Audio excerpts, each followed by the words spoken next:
ಏನು ರಾಮನಗರದಲ್ಲಿ dream deal ಕಂಪನಿಯ ವಿರುದ್ಧ ಹೋರಾಟ ಮಾಡಿದಂತ ವಕೀಲ ಪುಟ್ಟೇಗೌಡರು ಇರ್ಬೋದು, ನಮ್ಮ ಜನಪರ ವೇದಿಕೆ ರಾಜ್ಯಾಧ್ಯಕ್ಷರಾದ ನೀಲೇಶ್ ಗೌಡ ಇರ್ಬೋದು. ಅವ್ರು ಏನ್ ಕೇಳ್ತಾರೆ ಡ್ರೀಮ್ ಡೀಲ್ ಕಂಪನಿ ಅವ್ರನ್ನ, ಈ ಲಕ್ಕಿ ಕೂಪನ್ ಲಕ್ಕಿ ಡ್ರಾ ಅನ್ನೋ ಸ್ಕೀಮ್ಗಳೇನಿದೆ ಅದನ್ನ RBI ನಿರ್ಬಂಧ ಮಾಡಿ 3 ವರ್ಷ ಆಗಿದೆ. ನೀವು ಯಾವ ರೀತಿಯಾಗಿ ಅದನ್ನ ಮಾಡ್ತಾ ಇದ್ದೀರಾ? ನಿಮ್ಗೆ RBI ಗೈಡ್ಲೈನ್ಸ್ ಇದೆಯಾ? RBI ಇಂದ ನಿಮ್ಗೆ ಏನಾದ್ರು ಲೆಟರ್ ಕೊಟ್ಟಿದಾರ ಅಂತ ಕೇಳ್ತಾರೆ.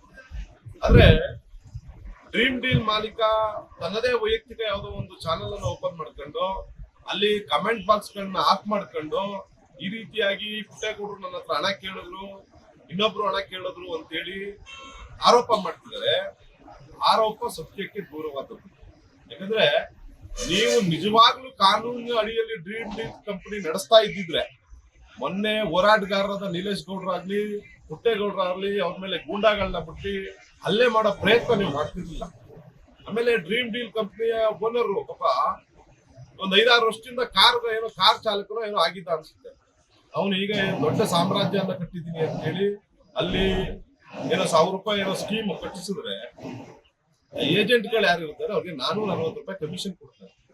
ಇವ್ನು 460 ರೂಪಾಯಿ ಕಮಿಷನ್ ಏಜೆಂಟ್ಗಳಿಗೆ ಕೊಟ್ಟು 540 ರೂಪಾಯಿ ಇವನ್ ಇಟ್ಕೊಂಡು 24 ತಿಂಗಳಲ್ಲಿ 24,000 ಹೊರತು 10% ಸೇರಿಸಿ ನಾನು ಯಾರು ಗ್ರಾಹಕರು ಇರ್ತಾರೆ ಅವ್ರು ಕೊಡ್ತೀನಿ ಅನ್ನೋದೇ ಮೋಸ. ಕರ್ನಾಟಕದಲ್ಲಿ ಮೊದಲೆಲ್ಲ ಆಯ್ತು, ಯಾವ್ದೋ ವಿನಿವಿಂಕೋ ಮತ್ತೆ ಯಾವ್ದಾವ್ದೋ ISL ಏನೇನೋ ಆಯ್ತು. ಅದೇ ರೀತಿಯಾಗಿ ಡ್ರೀಮ್ ಡೀಲ್ ಕಂಪನಿ ಒಂದು ದೊಡ್ಡ ಜಾಲ. ಜೊತೆಗೆ ನೀನು ಸಾವಿರ ಮಾಡಪ್ಪ, ನೀನ್ ಡ್ರೀಮ್ ಡೀಲ್ ಕಂಪನಿ ಮಾಡ್ತೀಯೋ ಇನ್ನೊಂದ್ ಮಾಡ್ತೀಯೋ ಇಲ್ಲ ನಿಮ್ಮ ಅಪ್ಪನ ಮನೆ ದುಡ್ಡು ತಗೊಬಂದ್ ಮಾಡ್ತೀಯೋ ಮಾಡು. ನೀನು ಒಬ್ಬ ಕನ್ನಡಿಗರ ಹೋರಾಟಗಾರರ ಮೇಲೆ ವಕೀಲರ ಮೇಲೆ ಹಲ್ಲೆ ಮಾಡ್ಸಕ್ಕೆ ಗೂಂಡಾಗಳು ಕಳಿಸ್ತೀಯಲ್ಲ, ನೀನು ಡ್ರೀಮ್ ಡೀಲ್ ಕಂಪನಿ ನಡೆಸ್ತಾ ಇದೆಯೋ ಇಲ್ಲ ಗೂಂಡಾಗಳನ್ನ ಕರ್ನಾಟಕದಲ್ಲಿ ಹುಟ್ಟಾಕ್ತಿದ್ಯಾ ಅಂತ ಹೇಳಿ ನೇರವಾಗಿ ಕೇಳ್ತಾ ಇದೀವಿ ನಾವು ನಿಮ್ಮನ್ನ. ಮೊನ್ನೆ ಕನ್ನಡಿಗರ ಮೇಲೆ ನಮ್ಮ ಯಾರು ನರಸಿಂಹಗೌಡರು ಇರ್ಬೇಕು, ಮೇ ಬಿ ನರಸಿಂಹಮೂರ್ತಿ ಅವರು, ನೀಲೇಶ್ ಗೌಡ್ರು ಮತ್ತೆ ಪುಟ್ಟೇಗೌಡರು ಇವರಿಷ್ಟು ಇದ್ದಂತ ಸಂದರ್ಭದಲ್ಲಿ ಏಕಾಏಕಿ ಪೊಲೀಸ್ ಠಾಣೆ ಮುಂದೆ ಅವ್ರಿಗೆ ಹಲ್ಲೆ ಮಾಡೋ ಪ್ರಯತ್ನ ಮಾಡ್ತೀರಾ ಅಂದ್ರೆ ನೀವು ಯಾವ ಮಟ್ಟಕ್ಕೆ ಕರ್ನಾಟಕದಲ್ಲಿ ಬಾಲ ಬಿಡ್ತಾ ಇದ್ದೀರಾ ಅಂತ ಹೇಳಿ ಎಲ್ಲ ಕನ್ನಡ ಪರ ಹೋರಾಟಗಾರರು ಗಮನಿಸ್ತಾ ಇದ್ದಾರೆ. ಯಾರು ಅದು ಮಾಲೀಕ ಯಾರು? ಡ್ರೀಮ್ ಡೀಲ್ ಯಾರು? ಸುಹೇಲ್ ಖಾನ್ ಅಂತೇಳಿ ಮಾಲೀಕರಿದ್ರ. ನಿಮಗ್ ನಿಜವಾಗ್ಲೂ ತಾಕತ್ತಿದ್ರೆ ನೀವು ಪ್ರಾಮಾಣಿಕವಾಗಿ ಏನಾದ್ರು ಆ ಸಂಸ್ಥೆಯನ್ನ ಕಟ್ಕೊಂಡಿದ್ರೆ ನಿಮ್ಗೆ ಯಾರು ಇದು ತೊಂದರೆ ಕೊಡಕ್ ಬಂದಿಲ್ಲ. ನಾವೇನ್ ಕೇಳ್ತಾ ಇದೀವಿ, RBI ಇಂದ ನಿಮಗೆ ಯಾವ ರೀತಿಯಾಗಿ ಪರ್ಮಿಷನ್ ಕೊಟ್ಟಿದ್ದಾರೆ ಡ್ರೀಮ್ ಡೀಲ್ ಕಂಪನಿ ನಡ್ಸಕ್ಕೆ? ತಿಂಗಳ ಲಕ್ಕಿ ಕೂಪನ್ ಹೆಸರಲ್ಲಿ ದಂಧೆ ಮಾಡ್ತಿದ್ರಾ? ಇಲ್ಲ ನೀವು ದಂಧೆ ಮಾಡ್ತಾನೆ ಇಲ್ವಾ?